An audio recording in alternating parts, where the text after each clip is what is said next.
I have been on a search for a chocolate cake, like the perfect chocolate cake, for a long time. Finally found one. This is the best by far.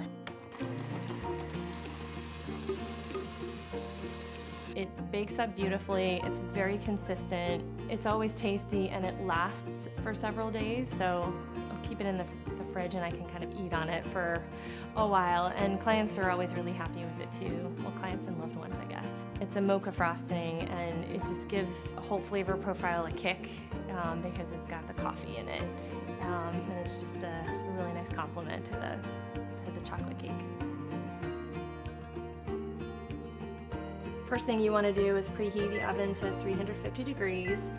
You're going to take 8-inch round cake pans and butter them. You can use butter, you can use pretty much anything that will help keep it nice and greasy.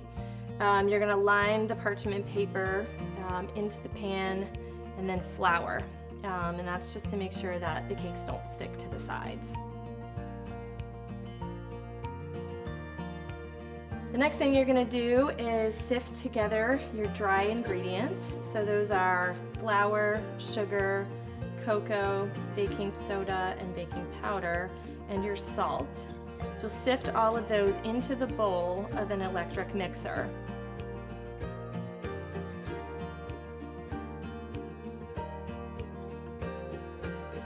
You're going to fit your mixer with a paddle attachment, and then you're going to mix all your dry ingredients on low speed until they're combined. And then in another bowl, separately, you're going to combine the buttermilk, the oil, the eggs, and the vanilla. Make sure those are good and mixed.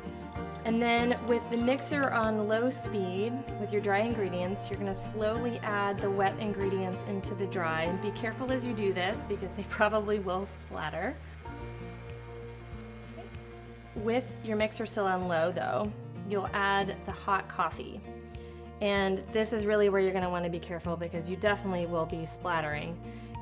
But if you get to the point where you're losing the coffee or losing parts of the batter, you can just stir it to combine. So use a spoon or a spatula or a fork.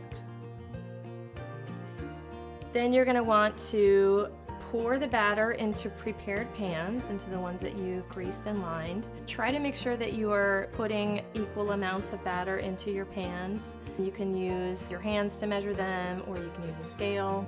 Then you're going to bake them for about 35 to 40 minutes until your cake tester comes out clean.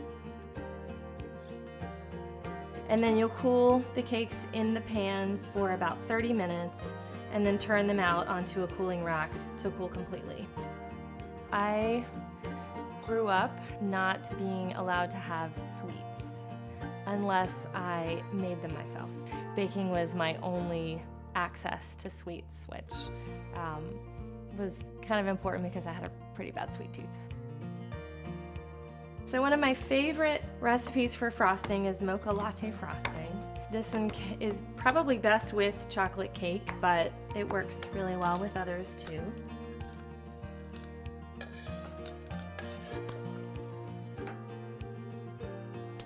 You're going to melt your chocolate in a double boiler over medium heat, stirring occasionally. The next thing you're going to do is whisk the egg white, the cream, the vanilla, and the granulated coffee or espresso in a small bowl until the coffee is dissolved. You may need to whisk it a little bit to make sure it is, and then you're going to set that aside. Next, you're going to beat the butter in a large bowl with an electric mixer until soft and creamy. I always use the whisk attachment.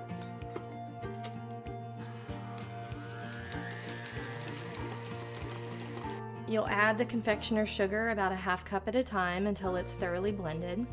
And then you're going to alternate your melted chocolate and your cream mixture as you add it into the butter mixture until the frosting is nice and smooth. If it's looking a little too thick, you can add a few tablespoons of cream, but this is totally to your liking. Some people like it thinner, some people like it thicker. Once your cake's done, you'll place one layer flat side up on a flat plate or a cake pedestal.